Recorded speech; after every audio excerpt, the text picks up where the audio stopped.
Cosmic Therapy. I'm Paula Andrea Pyle, your host, and this is my lovely co-host, Bridget Nicole. Glad to have you back today, darling. How you doing? Good.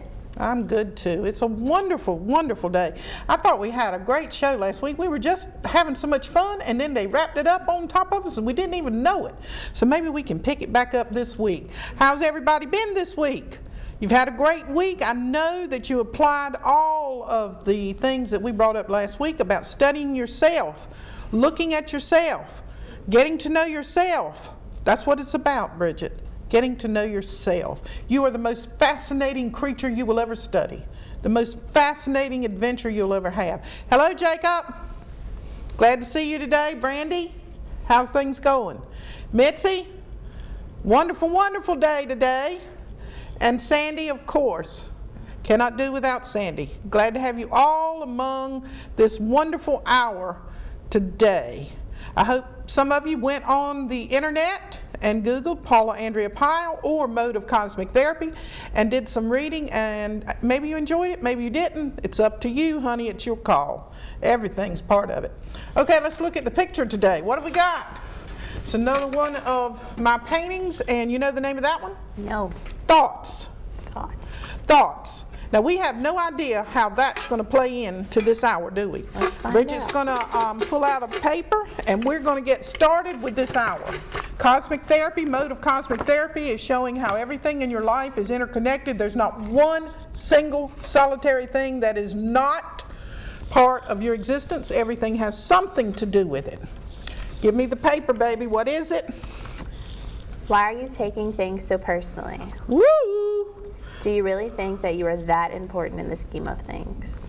Get out of here, get out of here, get out of here. Why are you taking things so personally?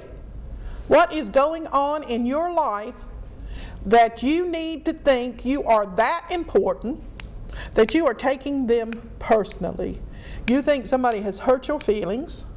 You think somebody is doing something to you that is causing your life to be all to pieces, Bridget.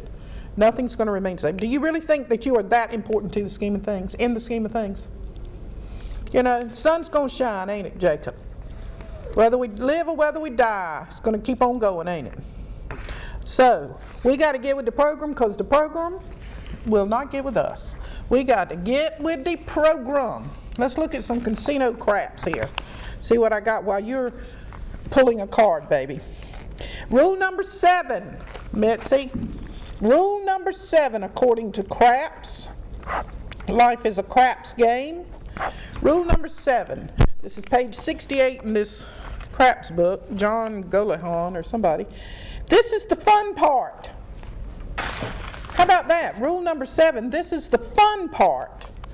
Rule number 7 is the fun part. Sandy, you got that, don't you? Because you got a 7 destiny. So does Tanya.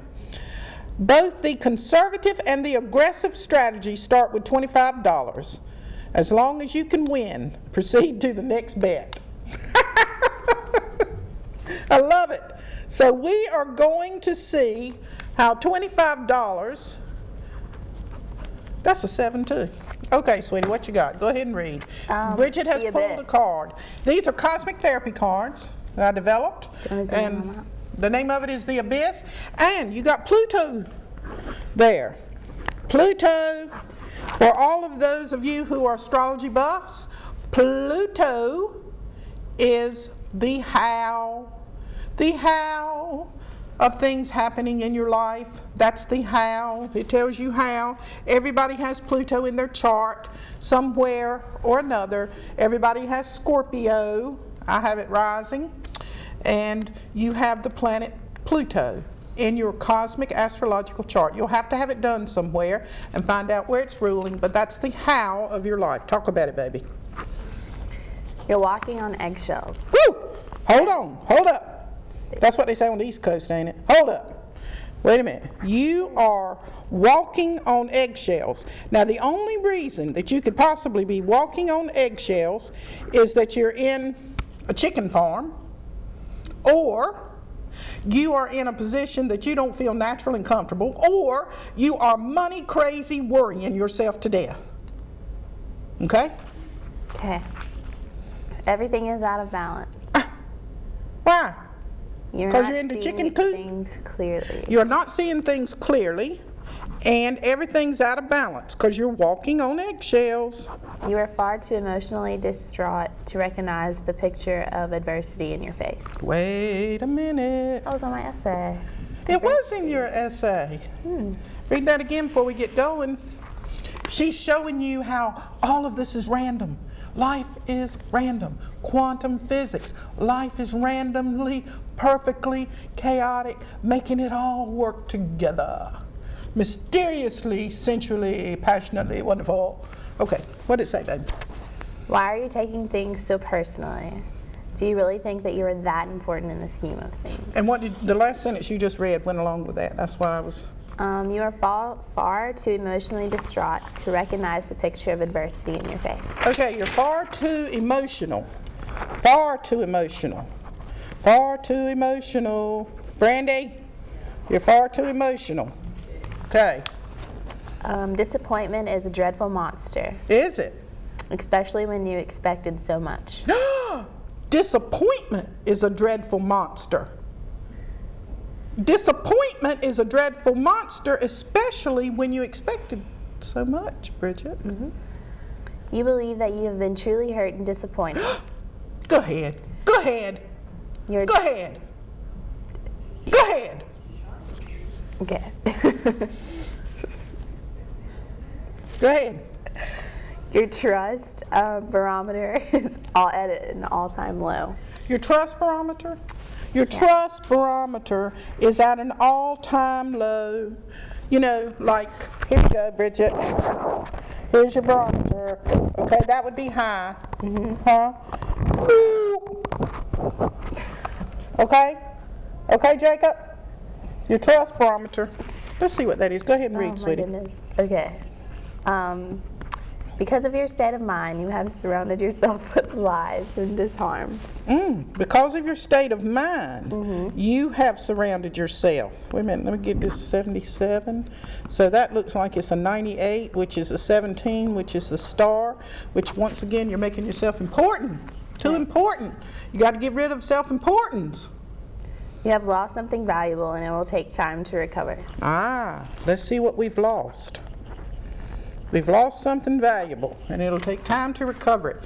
Do you know the only thing that is valuable in this life? Now see, I sound like that I'm saying two different things. I'm saying diminish self-importance, but I'm also saying the only thing important in this life is you. Yourself is the only thing that's important.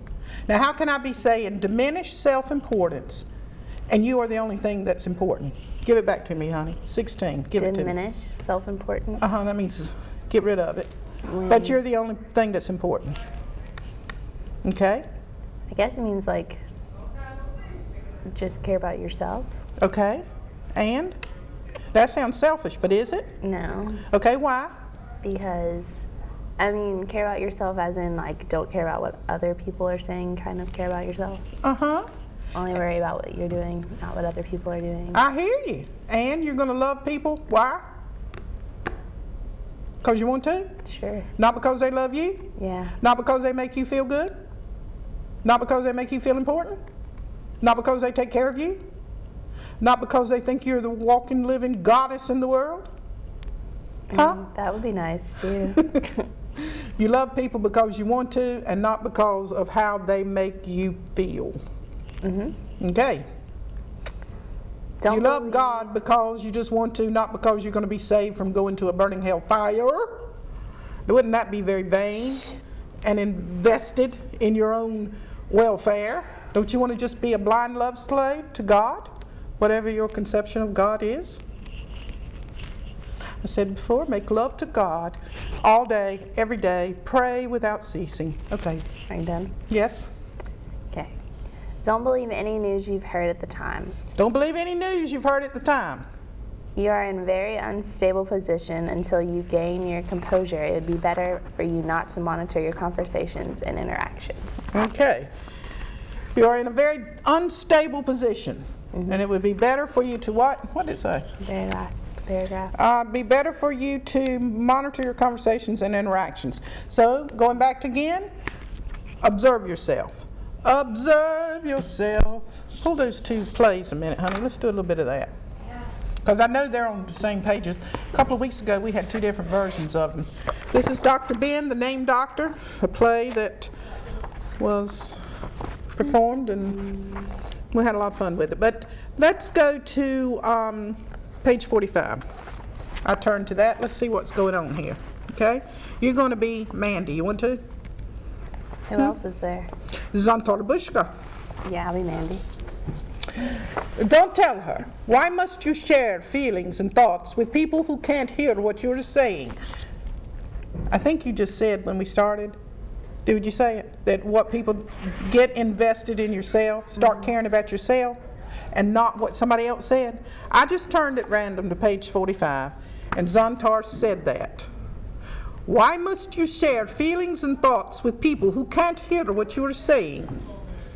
I always thought that if I didn't tell her anything, it would be the same thing as lying. Not so. All of conversation is a matter of outer dialogue with yourself. It's your lie. Tell it like you want to. Are you encouraging me to lie? Truth is relative. Then I will tell you something. There are some things I've never told anyone. I'm certain that's true. No one has ever revealed everything about themselves to another.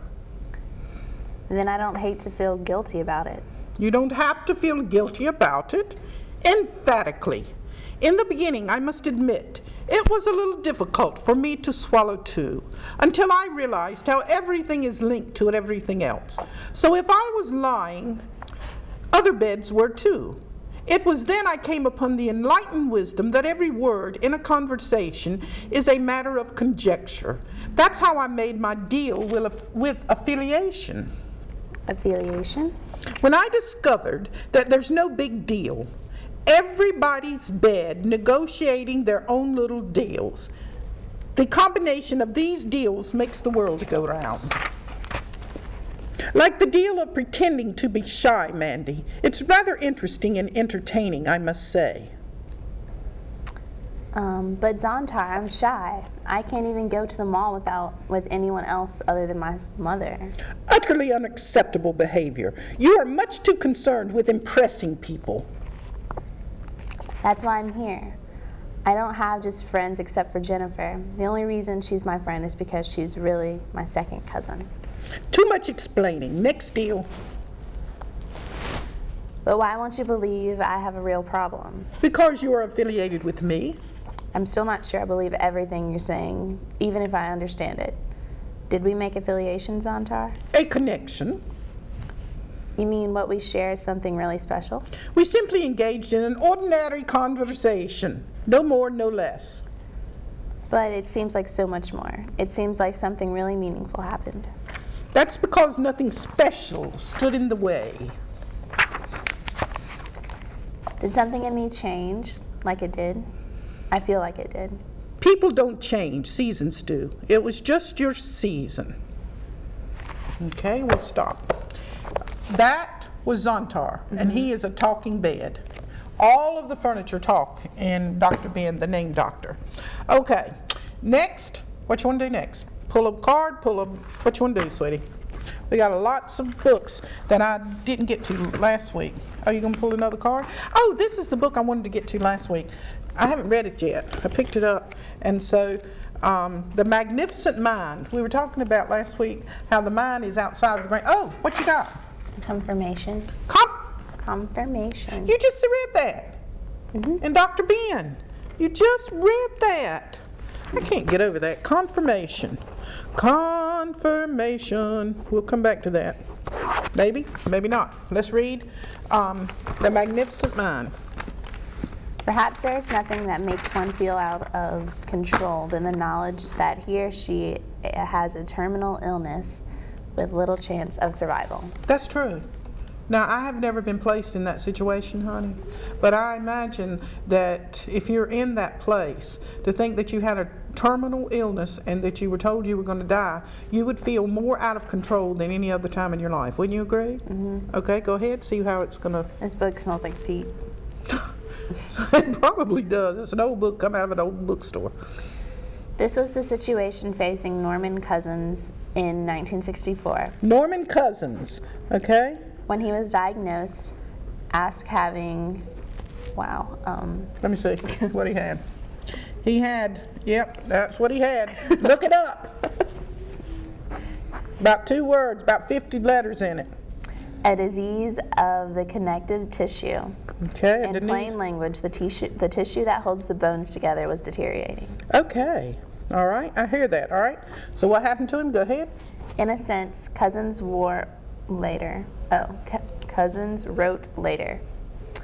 was becoming unstuck. The doctors gave him 1 chance in 500 of recovering. 1 chance in 500. The doctor said he had 1 chance in 500 of recovering. Now, I don't know his story. I haven't read the book. This is the first time I'm hearing it. Might be the first time you're hearing it, unless you know the story. That even that was optimistic. Oh, and they even said that was a little bit on the optimistic side. That's one of them where your trust barometer is way at the bottom. Okay, go ahead, honey. As editor of the prestigious Saturday Review, Norman Cousins was known both for his sense of humor and for his determination. Okay, so stop, Bridget. So you have to have a sense of humor if you're going to make it in this life and overcome 1 in 500 odds, optimistically, and determination, according to Norman Cousins, or according to whoever it is. Who's writing that book? Gary Collins, I think. Yeah. Okay, he's writing the story and portraying this story about Norman Cousins. Okay, so he said he had a sense of humor and determination. Until the time of the diagnosis, Cousins had been more or less disposed to let the doctors worry about my condition. Okay, wow. I think I'm not going to pull this back, sweetie. He got a confirmation from a doctor. Okay, and we started this hour with not placing emphasis on what somebody else says. And so he